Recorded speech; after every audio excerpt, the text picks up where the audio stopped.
I was asked to talk about novel immune treatments in myeloma, specifically by bispecifics. And so I'll be covering finding the right targets for immunotherapy, treatment approaches using those targets, and then single agent approaches using the bispecifics. So I always like this table because, when I was in finishing up, when I started fellowship, we really only had two classes of drugs, steroids and conventional chemo. Now we've added 5 different additional classes: IMiDs, proteasome inhibitors, HDACs, the immunologic approaches, and the XPO1 inhibitor.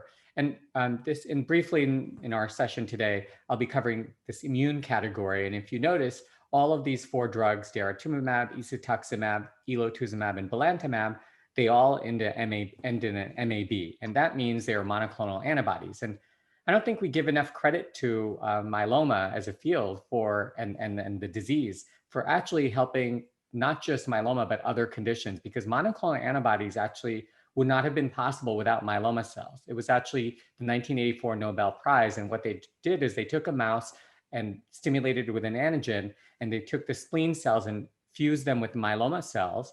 And because myeloma cells produced antibodies and monoclonal antibodies, when you fuse that, you get these hybridomas, and then you get these new designer antibodies that you can create based on what your target of interest is. And so that was the initial Nobel Prize. Then they went on to humanize it, but we didn't get our first monoclonal antibody approved until 2015, which is almost 30 years later. And that was Dara and Elo, and then isatuximab and belantamab more recently approved. So with the 4 drugs that we currently have, the 3 listed here are naked antibodies, and then the 4th is the antibody drug conjugate.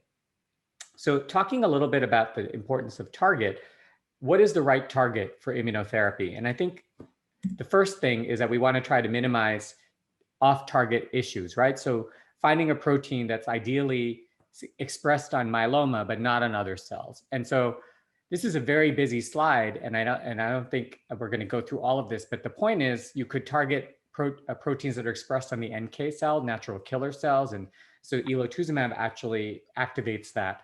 You can target T cells, and there's in particular more approvals in solid tumor, but these immune checkpoints, macrophages, the bone destroying and creating cells, and then of course the myeloma cell would be a primary target, because can you eradicate myeloma and spare the rest of the body?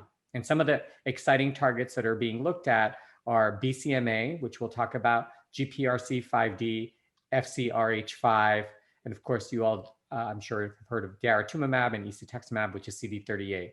One additional factor to consider is when some proteins that are expressed on the myeloma cell have this red arrow, it means that that protein actually gets moved into the cell. And that's important because it allows you to do more designer therapies. Basically, it's a good candidate for antibody drug conjugate, which is actually our first therapeutic approach. So what is an antibody drug conjugate or an ADC? Well, all antibodies have this typical Y structure where you have the red portion, and that's the part that binds to the myeloma antigen, and then you have the gray portion, which is called the FC, and that's where the immune system really interacts with the antibody and you get cell killing. But what these drugs called ADCs have is this designer adding of a cytotoxic agent. So it's basically delivering a nuclear payload, if you will, to the cancer cell specifically and sparing the rest of the body because of the focus only on myeloma cells. And what happens is when these antibodies binds to that target cell, because you want to pick those targets that are internalized, only the cells that are internalizing this antibody are going to then get the poison released within the cell and create cell killing. Next, we have what we've been referring to a lot today, bispecific antibodies, and coming soon to a theater near you, trispecific antibodies. Although I guess with COVID, we don't know what the theater future will be like. But on the left, we see what a typical bispecific looks like. It's another Y-shaped structure, as we saw previously, but here what's different is there's not a designer payload attached, but rather the antibody is genetically engineered to have half binding to myeloma and the other half binding to the T cell in blue. And so what happens is T cells, if you can think about in a way, cancer and myeloma, is it a failure of our immune system? The immune system is no longer recognizing myeloma cells as foreign and therefore not killing them. And so if we can make these more angry, and one way to do that would be with CAR T, where you take the T cells out and genetically modify them. But the other way to do that would be basically to kind of spank these cells into activity by bringing the T cell right up against the myeloma cell and say, hey, you're actually sitting right in front of the foreign element. You need to kill this. And so this antibody allows that to happen. And when the T cells are brought into close proximity to myeloma, they release various chemicals, create holes in the myeloma cell that then cause the death of that myeloma cell. Very cool further advancements that are shown on the right that are more in preclinical development, meaning some are entering human studies, but primarily in other diseases. We're very excited to have these in myeloma as well. So if you can create two different targets, if you will, the myeloma and T cell, why not three? And so different ways of doing that would be, instead of having just one T cell binding a protein, why not have two? And so this is one approach for trispecific. And there's actually also interest in engaging NK cells with two different myeloma antigens. So depending on what you want to modify, you can modify the number of antigens for myeloma, the number of antigens for the immune cell as well.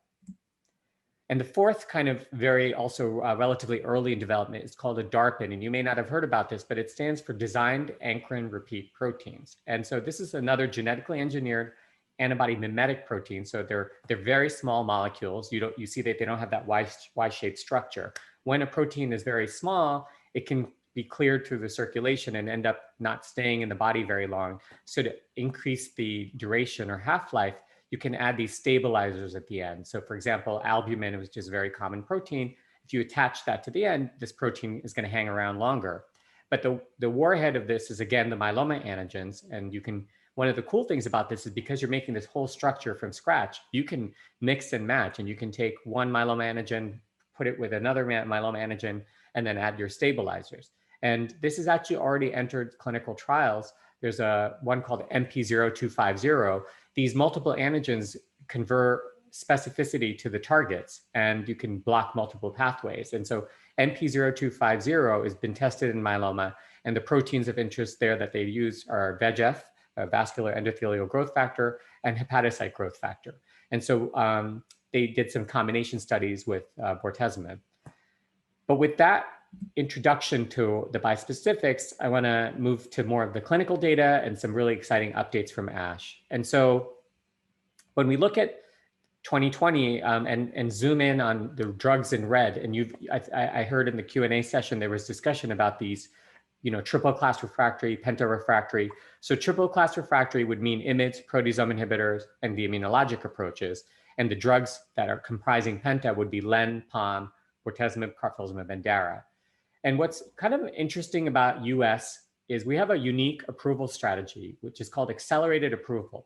Accelerated approval means when a company thinks they have a promising drug to help an unmet need, patients who don't really have a lot of options remaining, such as triple class refractory, what can then happen is that they can submit data with a single arm study, typically around 100 patients. And if they're able to demonstrate a response rate that's meaningful in that setting, you can get then what's called accelerated approval.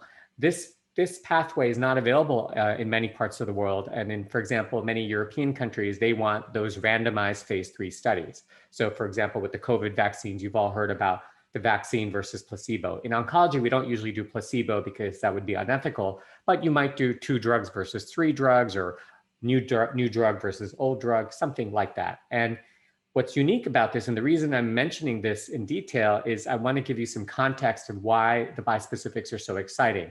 So if you look at these 5 drugs that a lot of them were approved under the accelerated strategy, so pomalidomide, carfilzomib, dara, because at that time, they were also treating unmet need.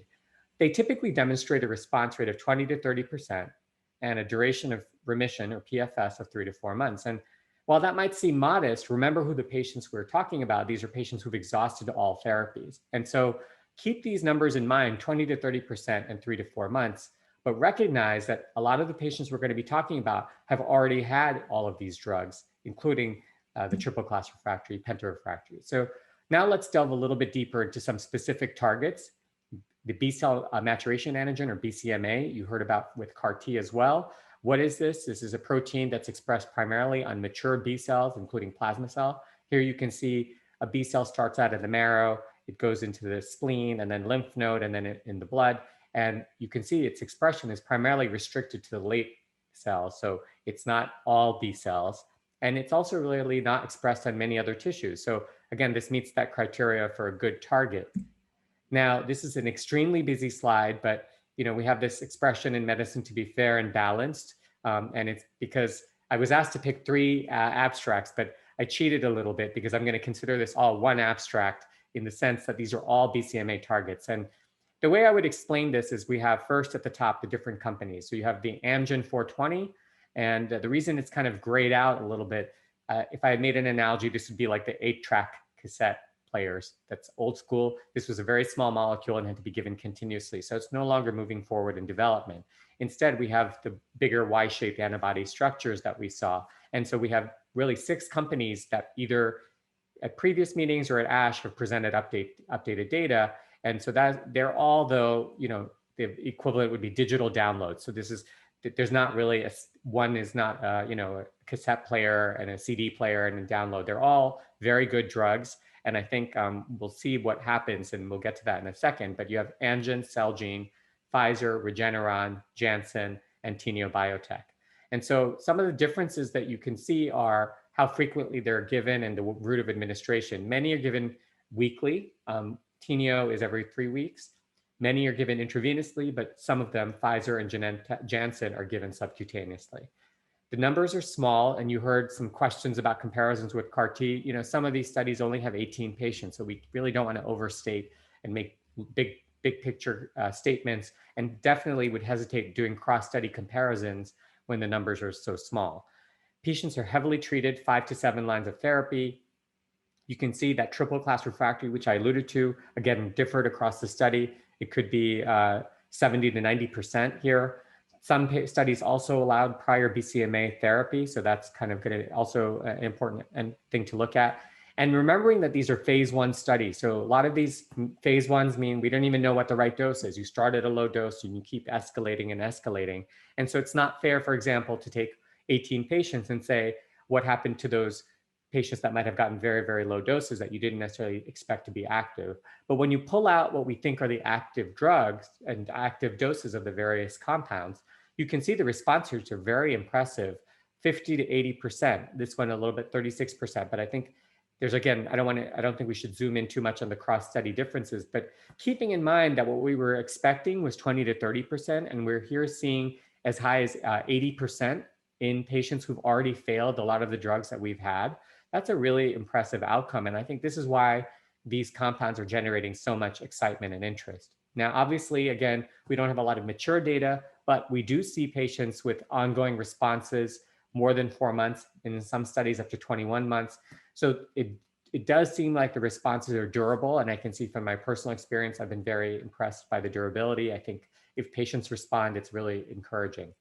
In terms of the side effects, you can kind of first important, anytime you're doing T-cell redirection, so that includes CAR-T, and this includes bispecifics. T-cell redirection just means we're kind of jiggering those T-cells to really act on killing more. Whenever you do that, you can have that cytokine release syndrome, which Dr. Cohen went through in great detail. And suffice it to say, bispecifics also have CRS, but typically, and you can see that all rates of CRS could be anywhere from 20 to 90%. But when we look at that important grade 3 and higher, it's usually very, very low, 0 to 5%. And that's very encouraging, particularly because I think one of the things we don't know about is our older, frail patients. How do they do with these different approaches? There may be more hesitancy to do aggressive CRS risk in an older, fragile patient. So I think that'll be an area of interest that we're going to want to look at. And the other important thing with CRS is it's pretty predictable with bispecifics. It's not like suddenly out of the blue, somebody gets CRS. We typically see it in the first few doses. So right now, and probably for the near future, bispecifics will likely be still primarily at academic medical centers, because what we do to mitigate and treat that CRS is we typically admit patients for those initial doses. So those initial doses are called priming doses. So rather than flooding the body with the full active dose that you're seeing the response rates for, you start off at very low priming doses, and then you keep this increasing, and the schedule varies by the company. But the hope there is that the priming schedule will mitigate some of that severe CRS and then allow you to give the actual dose with less complications. So by being able to do that, that should decrease the risk of CRS. And the one other thing just to keep in mind is the infection signal. We do see some infections, grade 3 and higher, meaning the more significant can be 15 to 26%. And again, remember that these are single arm studies. So what's very difficult to tease apart is how much of these infections are because we have advanced myeloma patients who've had 5 to 7 lines of prior therapy. And we know that the disease alone can be associated with infection versus how much is coming from the drug. And I think the answer to that question will really require randomized studies. And just briefly for the two other exciting targets. So GPRC5D, what does that stand for? G protein coupled receptor class 5 member D, GPRC5D. So this is an orphan receptor. We don't really know a lot about the protein yet or what it does, but what we do know is on the panel on the right, you can see in the red curve that without the shading, all these various myeloma cell lines have a higher expression of GPRC because the curve is shifted to the right, which means there's more protein. In comparison, B cells, myeloid cells, we don't see increased GPRC expression. And also what's cool is GPRC is predominantly expressed in plasma cells. And you can see that when you compare normal plasma cells in panel A to MGUS, plasma cell leukemia, myeloma, much higher. And so this is what we want to see, that specificity in the disease, but also within the body, you can see that GPRC, other than plasma cells, which you know it's nearly universally expressed, you really don't see it in a lot of the other tissues like heart, kidney, lung, liver. And that's nice. The areas we have seen a little bit would be salivary glands and tonsils, and that'll speak a little bit to the side effects that we can talk about. And then the other very exciting target is the Fc receptor homolog 5, FcRH5. And again, primarily restricted to the B cells and not other cells, 100% expression in myeloma. So what did these compounds show? Fortunately for Jenny, she doesn't have to say the names much longer. The drug compounds have a target, talquetamab and cevostamab. So that makes things a little bit easier. Both are given weekly. Talquetamab, I presented at ASH, and Dr. Cohen actually presented cevostamab at ASH, and they can be given either sub-Q or IV. Sizable numbers of patients, heavily treated. And again, that really impressive 50 to 67% response rate in those who were getting active drug. Again, small numbers, but very encouraging signal in patients who had had a lot of prior therapies. Also, you can see the responses appear to be durable. CRS rates, similar to the other bispecifics, we do see 50 to 75%, but severe CRS, much less common than CAR-T, 2 to 3%. Infections, relatively low rates of grade 3 infections with the talquetamab, only 8%. So I think this speaks to some of the nuances between the different antibodies. And then the other cytopenias are as listed.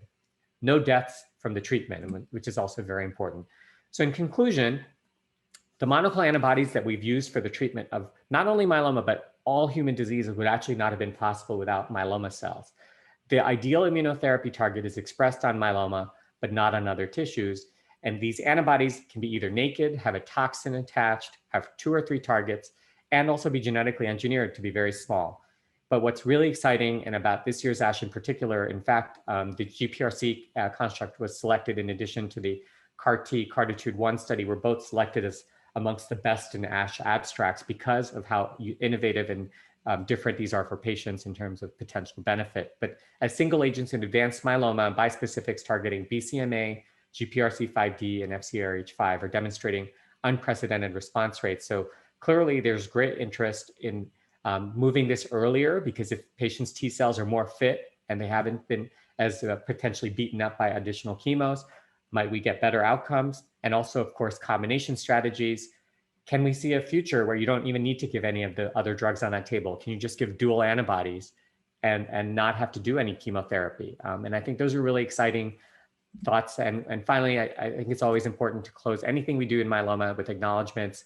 First and foremost, the patients and caregivers who you are all listening, but also it really takes a team, physicians, social workers, nurse practitioners, nurses, research team, admin assistants. It really takes a team. And with that, I'll stop and turn it back to Jenny.